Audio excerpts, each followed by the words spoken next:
I remember seeing this marvellous model when I was very young, and it was proudly on display.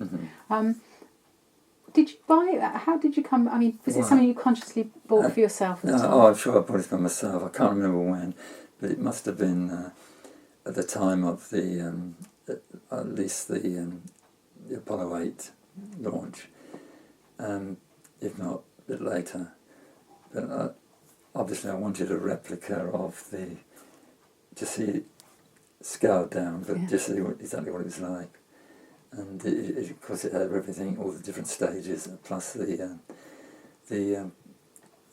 final, the command module. And right at the top. Yeah, plus the inside the lunar excursion module, the LEM, which is called the Eagle. Well, we've got here, I mean, these are very small. In fact, I don't know, might be worth having a look at the. We'll take a picture of a close-up of these. But these astronauts are to scale, and it's just phenomenal to think how large this rocket is. Mostly to contain fuel. That's right. To get it off the Earth. Do you remember how long it took you to make this model?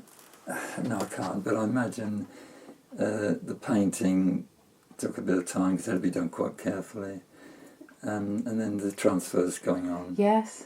But I suppose as models go, it wasn't too bad because most of the pieces are almost fully formed. There might have been having to stick to parts together with polystyrene glue, and so they are. We've got here the original box, which is also in remarkable condition, really. It's in remarkable condition because I used it to store other things. That's the only reason. I didn't think of it as a box worth keeping. It looks impressive, it is. It is. I imagine they sold quite a lot of those because it would have caught the imagination of a lot of people. Do you remember going into the shop and buying it? No, I can't even. No. Was it in Ashford? I would imagine it might have been Gearing's in Ashford, which doesn't exist anymore. And 1/144th. Yeah, that's right. Of that is right. Scale. This is about 30 inches. To scale it up goes to about 120 yards, which is what the height of the Saturn V was.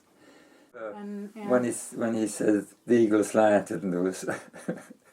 And the people at Mission Control said, "There's people here starting to breathe again." I didn't realise what they meant because just they were tense, but.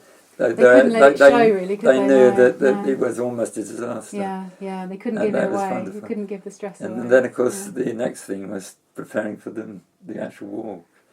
Apparently, it was scheduled for 7 o'clock in the morning our time, but it was put forward to 4 o'clock. Yes, I've heard that, because they were putting on the right gear, and people thought, hello, something's changing now. They're supposed to be sleeping, but they're clearly not going to. I suppose it's perhaps the adrenaline, and they couldn't have slept anyway, probably. Because this meant Mum and Dad were asleep, so I had to wake them up, because it's a momentous moment. So I woke them up at about 3:30 in the morning, if not earlier. And I don't think they were very keen. But they got up anyway, and I think made a cup of tea, and then they did watch it when they came out. But I can't remember them ever saying to me, "Thank you very much for doing that." Thank you for waking us up in the middle of it. But it was, I mean, I'm sure there must have been a part of them that thought, I'm glad we didn't miss it. You know. Because all of their life, it made it seem something that was impossible. But for my generation, it seemed it could happen in my lifetime, and because it happened very quickly. After that Apollo 8, it was in December of 1968. The actual landing was only half a year later. It was months later, really, compared to. And they had two Apollo missions in between as well. Yes. And then once we got into Earth orbit, then this would detach. And this would then plummet back into the Earth and be burnt up.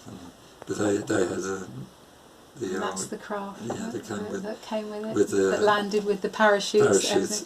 So that's and I know we spoke before about the scale. These are the scale of the men. But look, the scale of the men, that's just incredible, isn't it? Compared to the whole craft. That's the scale of it. And let me see, look, fitting inside there. It's not a lot of space. No.